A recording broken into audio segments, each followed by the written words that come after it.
Nuevamente les damos la bienvenida, queridos amigos. Título de la lección: del orgullo a la humildad. Nuestro texto inicial se encuentra en Daniel capítulo 4, verso 3. Cuán grandes son sus señales y cuán potentes sus maravillas, su reino, reino sempiterno, y su señorío de generación en generación. Parte número 1. Introducción. Se ha dado en llamar al orgullo el verdadero pecado original. Primero se manifiesta en Lucifer, un ángel en los atrios celestiales.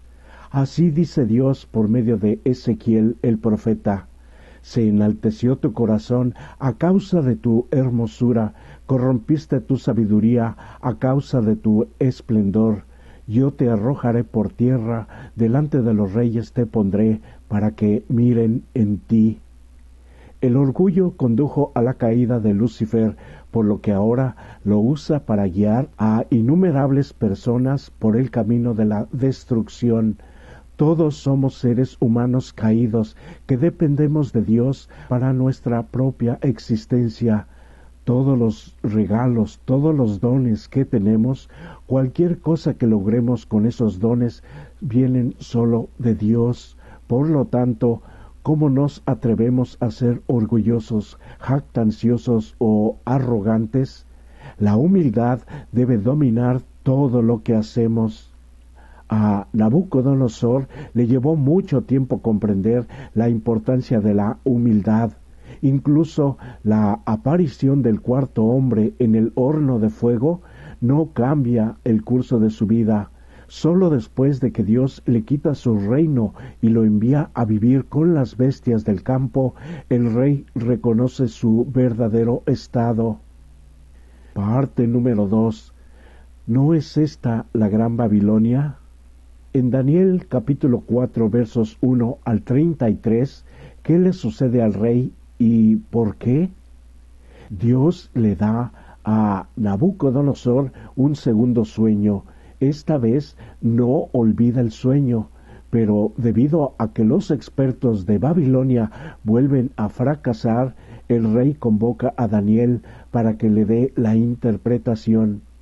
En el sueño, el rey ve un gran árbol que se eleva hasta el cielo y un ser celestial que ordena que se corte este árbol. Solo el tronco, la cepa, quedarían en la tierra y se mojarían con el rocío del cielo. Pero lo que debió haber preocupado a Nabucodonosor fue la parte del sueño en el que el ser celestial dijo: su corazón de hombre sea cambiado, y le sea dado corazón de bestia, y pasen sobre él 7 tiempos. Al reconocer la seriedad del sueño, Daniel expresa cortésmente el deseo de que el sueño se refiera a los enemigos del rey. Sin embargo, fiel al mensaje transmitido por el sueño, Daniel dice que, de hecho, el sueño se refiere al rey mismo. Los árboles se usan comúnmente en la Biblia como símbolos de reyes, naciones e imperios. Entonces, el gran árbol es una representación apropiada de un rey arrogante. Dios le da dominio y poder a Nabucodonosor. Sin embargo, persistentemente no es capaz de reconocer que todo lo que posee proviene de Dios. Concéntrate en Daniel capítulo 4, verso 30. ¿Qué dice el rey que muestra que todavía no comprende la advertencia que el Señor le ha dado? Quizás el peligro del orgullo sea que puede llevarnos a olvidar cuán dependientes somos de Dios para todo. Y una vez que lo olvidamos, estamos en un terreno espiritual muy peligroso. ¿Qué cosas has logrado en tu vida? ¿Puedes sentirte orgulloso de ellas sin ser engreído? ¿Cómo se logra esto en la práctica? Dios a algunos disciplina así porque quiere salvarlos. ¿Qué ve en ellos? Parte número 3. La advertencia del profeta. En Daniel capítulo 4 verso 27, además de advertirle sobre lo que sucederá, ¿qué le dice Daniel al rey que haga y por qué? Además podemos ver Proverbios capítulo 14 verso 31. Daniel no solo interpreta el sueño, sino además le indica a Nabucodonosor una manera de salir de su situación. Por tanto, oh rey, acepta mi consejo, tus pecados redime con justicia, y tus iniquidades haciendo misericordias para con los oprimidos, pues tal vez eso será una prolongación de tu tranquilidad. Nabucodonosor realiza una obra descomunal de edificación en Babilonia, los jardines colgantes, un sistema de canales y cientos de templos y otros proyectos de construcción convierten a la ciudad en una de las maravillas del mundo antiguo. Pero ese esplendor y belleza, al menos en parte, se logra mediante la explotación de la mano de obra de esclavos y la desatención de los pobres. Además, la riqueza del imperio se utiliza para gratificar los placeres del rey y de su entorno. Por lo tanto, el orgullo de Nabucodonosor no sólo le impide reconocer a Dios, sino además, como consecuencia, no le importan las dificultades de los necesitados. Dado el cuidado especial que Dios muestra por los pobres, no es de extrañar que de los otros posibles pecados que Daniel podría haber resaltado ante el rey, señale el pecado arrogante de descuidar a los pobres. El mensaje para Nabucodonosor no es nuevo en absoluto. Los profetas del Antiguo Testamento a menudo advierten al pueblo de Dios contra la opresión de los pobres y los más débiles de la sociedad. De hecho, entre los pecados que provocan el exilio hacia Babilonia y la destrucción del templo, se destaca el abuso y el estado de abandono en que tenían a los más necesitados. Después de todo, la compasión por los pobres es la máxima expresión de la caridad cristiana. A la inversa, la explotación y el abandono de los pobres constituye un ataque a Dios mismo. Al cuidar de los necesitados, reconocemos que Dios es dueño de todo, lo que significa que no somos dueños, sino simplemente administradores de los bienes de Dios. Al ayudar a otros con nuestras posesiones, honramos a Dios y reconocemos su señorío en nuestra vida. Reconocer que todo pertenece a Dios es lo que en última instancia debe determinar el valor y la función de las posesiones materiales. Aquí es donde falla Nabucodonosor, y nosotros también podemos fallar, a menos que reconozcamos la soberanía de Dios sobre nuestros logros y manifestemos nuestro reconocimiento de esta realidad, ayudando a los necesitados. Parte número 4. El Altísimo gobierna. A pesar de que se le dijo que se arrepintiera y buscara el perdón de Dios, el implacable orgullo de Nabucodonosor hace que se ejecute el decreto celestial. Mientras el rey se pasea por el palacio y se jacta de lo que ha logrado, sufre una condición mental que fuerza su expulsión del palacio real. Es posible que haya experimentado una patología llamada licantropía clínica o zoantropía. Esa condición lleva al paciente a actuar como un animal. En los tiempos modernos, esta enfermedad se denomina disforia de las especies, la sensación de que el cuerpo de uno es de la especie equivocada y por lo tanto el deseo de ser un animal. Esta es una condición grave, anormal para un ser humano. Cuando leemos Segunda de Reyes capítulo 20 versos 2 al 5, Jonás capítulo 3 verso 10 y Jeremías capítulo 18 versos 7 y 8, ¿qué nos dicen estos versículos de la posibilidad que tuvo el rey de evitar el castigo? Lamentablemente, Nabucodonosor tuvo que aprender por las malas. Cuando estaba investido de poder real, Nabucodonosor no tuvo la capacidad de reflexionar sobre su relación con Dios. Por lo tanto, al privar al rey de la autoridad real y enviarlo a vivir con las bestias del campo, Dios le da la oportunidad de reconocer su total dependencia de él. De hecho, la última lección que Dios quiere enseñarle al rey arrogante es que el cielo gobierna. Por cierto, el juicio sobre el rey tiene un propósito aún mayor en el plan de Dios, tal como se expresa claramente en el decreto de los seres celestiales, para que conozcan los vivientes que el Altísimo gobierna el reino de los hombres, y que a quien Él quiere lo da, y constituye sobre él al más bajo de los hombres. Nuestro orgullo quiere evitar, sin lograrlo, que tenemos una grave responsabilidad ante Dios por nuestro pecado. En otras palabras, la disciplina aplicada a Nabucodonosor debería ser una lección para todos nosotros también, debido a que pertenecemos al mismo grupo de seres humanos caídos en pecado y además arrogantes.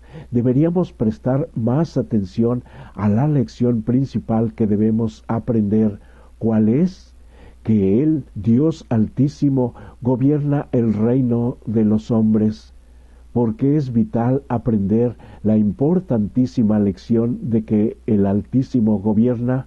Este conocimiento, por ejemplo, cómo debería impactar en nuestra forma de tratar a aquellos sobre quienes tenemos autoridad y ejercemos poder.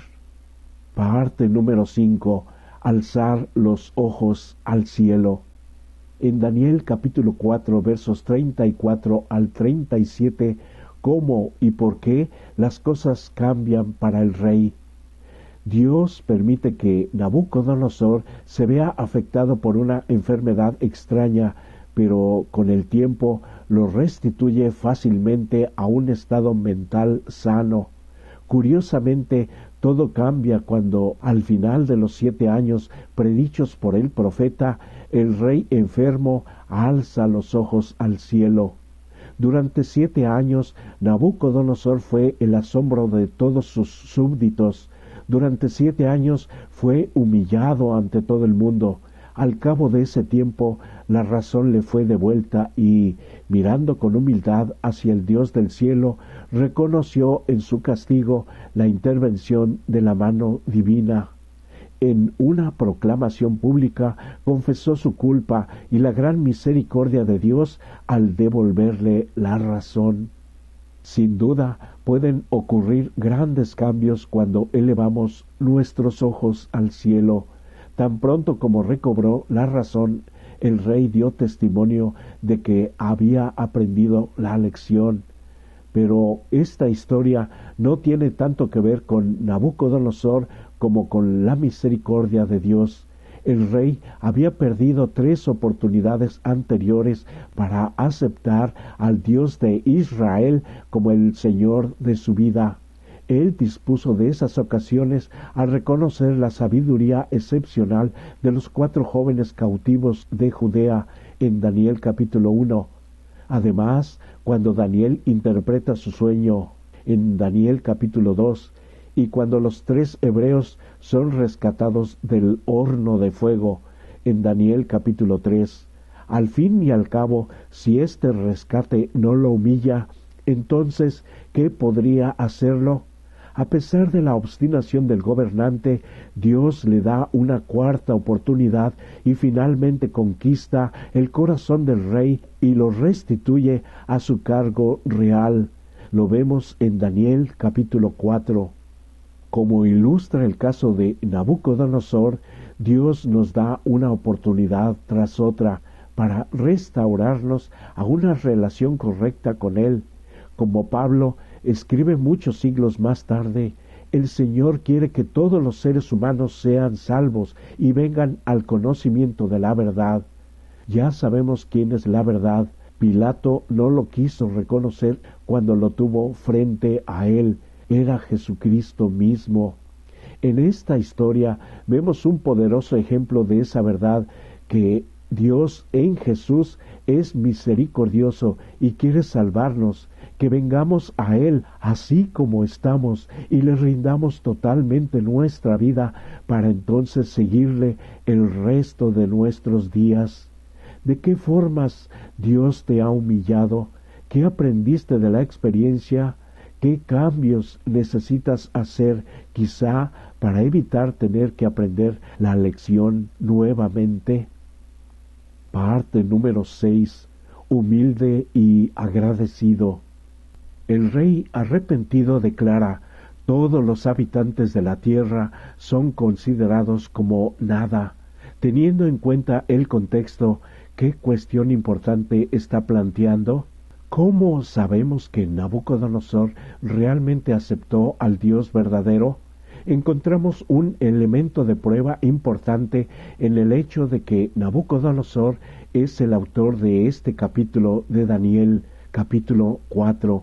De hecho, la mayor parte de este capítulo parece ser una transcripción de una carta que el rey distribuye a su vasto reino. En esta carta habla de su orgullo y su locura y reconoce con humildad la intervención de Dios en su vida.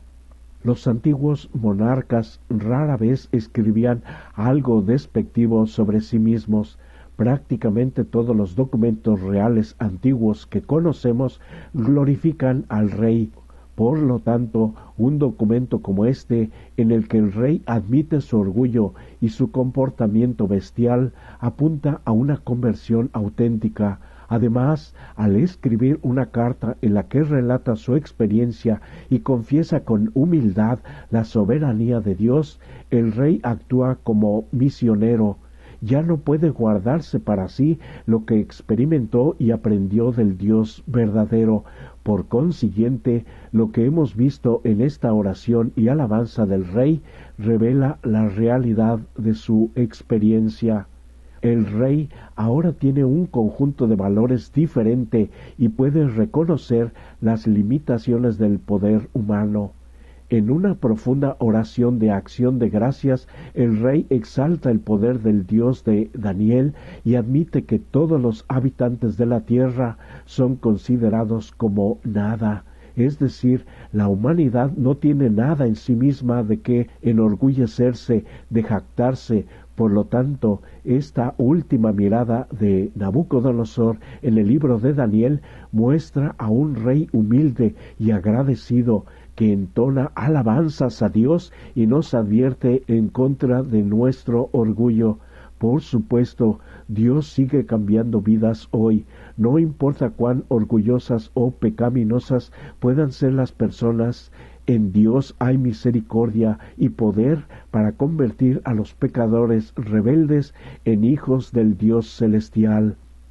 Si leemos Filipenses capítulo 2 versos 1 al 11, ¿qué encontramos aquí que debería erradicar el orgullo de nuestra vida?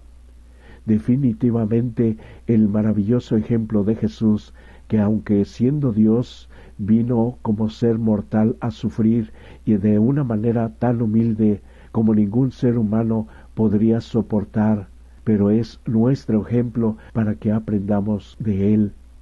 Parte número 7, para estudiar y meditar, y además las preguntas finales. El que fuera una vez un orgulloso monarca había llegado a ser un humilde hijo de Dios. El que fuera una vez un orgulloso monarca había llegado a ser un humilde hijo de Dios. El gobernante tirano e intolerante ahora era un rey sabio y compasivo. El que había desafiado al Dios del cielo y blasfemado contra él, reconocía ahora el poder del Altísimo y procuraba fervorosamente promover el temor de Jehová y la felicidad de sus súbditos. Bajo la reprensión de aquel que es Rey de reyes y Señor de señores, Nabucodonosor había aprendido por fin la lección que necesitan aprender todos los gobernantes, que la verdadera grandeza consiste en ser verdaderamente buenos, reconoció a Jehová como el Dios viviente, diciendo: Ahora yo, Nabucodonosor, alabo, engrandezco y glorifico al Rey del cielo, porque todas sus obras son verdaderas y sus caminos justos, y él puede humillar a los que andan con soberbia. El propósito de Dios de que el mayor reino del mundo manifestase sus alabanzas ahora se había cumplido. La proclama pública en la cual Nabucodonosor reconoció la misericordia, la bondad y la autoridad de Dios fue el último acto de su vida que registra la historia sagrada. Y ahora tenemos las dos finales preguntas para dialogar. Número 1. El orgullo conduce a todos los demás vicios. Es el estado mental antidios en su máxima expresión. ¿Te parece exagerado esto? Si es así, piénsalo muy bien. Cuanto más orgullo tengamos, más nos disgusta el orgullo de los demás. De hecho, si quieres averiguar cuán orgulloso eres, la manera más fácil es preguntarte: ¿cuánto me disgusta que los demás me rechacen, o se nieguen a prestarme atención, o metan la cuchara, o me sermonen, o presuman? La cuestión es que el orgullo de cada persona compite con el orgullo de los demás. Como yo quería ser el centro de la atención en la fiesta, me molesta mucho que otro lo sea. Dos personas iguales rara vez concuerdan. ¿Qué está queriendo decir el autor de esta declaración? Quizás esto podría ayudarte a ver el orgullo en tu propia vida. Número 2. Un tema que estudiamos en este capítulo y en capítulos anteriores es la soberanía de Dios. ¿Por qué es tan importante que entendamos este tema? ¿Qué papel juega el sábado para ayudarnos a entender esta verdad fundamental? Definitivamente el sábado nos recuerda cada semana quién es el autor de todo lo creado y de nosotros mismos, y es una ocasión maravillosa para acercarnos a Él, por lo menos 4 veces al mes, 52 veces al año, y muchas veces más en el número de años que hemos vivido. Que Dios nos ayude para aprovechar todas estas oportunidades que ahora mismo tú tienes y yo cada semana. Por eso hoy es un nuevo día de oportunidad para acercarnos más y más a nuestro Dios a través de su bendita palabra, la Biblia, a través de las profecías y a través de la guía de su Santo Espíritu en nuestra vida.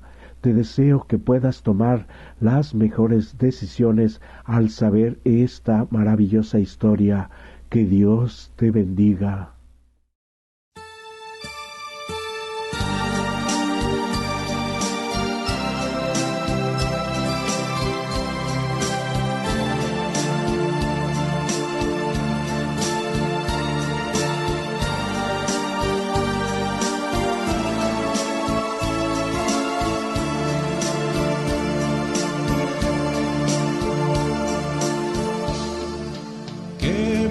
Podría hacerse, ahora no tiene importancia, si voy hacia allá o vengo hacia acá, no importa dónde vaya, allí tú estás. ¿Cómo podría escaparme sabiendo que tú me buscabas? Tu amor me siguió y al fin me alcanzó. Me rindo ante ti, santo conquistador. Que ves en mí, santo amor, aún en mi situación.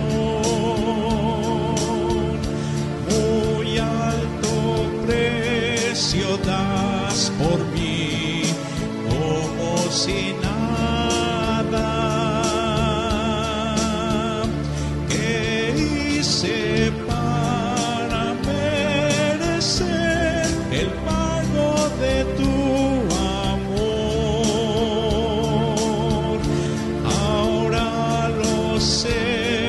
me sigues porque siempre tu hijo fui yo.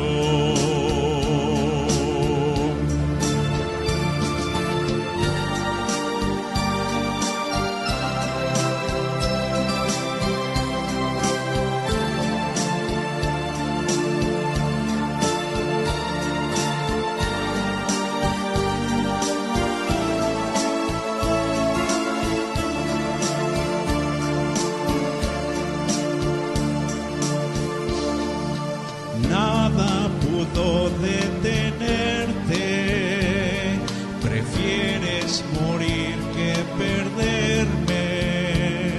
Llegaste hasta mí, cruzando el dolor, todo por estar juntos tú y yo. Reconozco, me haces falta, llena el vacío de mi alma. Nunca más me iré, contigo estaré, siempre a tu lado al fin viviré. Que ves en mí santo amor, aún en mi situación.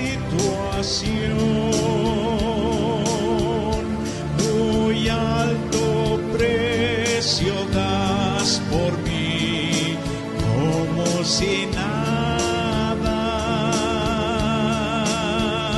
¿Qué hice para merecer el pago de tu amor? Ahora lo sé, me sigues porque siempre tu hijo fui yo.